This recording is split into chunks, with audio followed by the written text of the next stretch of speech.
ni Ray. Ikaw mahilig ka pumila sa may pila. Nung dinala sa Amerika si Rilo, bilang buwan pa lang. Hindi ko nga napansin eh. Paano? Asya.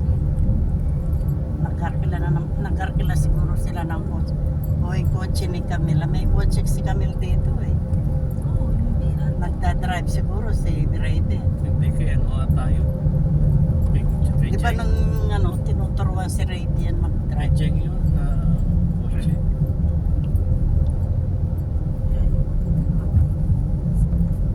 Si Brady yan, kano rin nila. Ate si si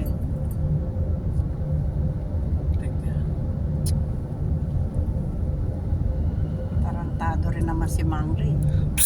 Pinagpalit si Huwag ko naman kayo mga papalit ko rin talaga yun. Butangero yan. Hoy, mga masasamang loob. Mga masasamang loob. Masamang loob. Mga masamang loob. Ano masasamang loob? bad yun, ano. Si Loreli po, masasamang loob. Si Lolo Eli, masamang loob. Hindi, sinabi ko nga. Wag, bakit pinagpalit si Mangre ay si Nagsasalita Ate kasi Sen? ng masamang salita. Hindi masamang loob kayo.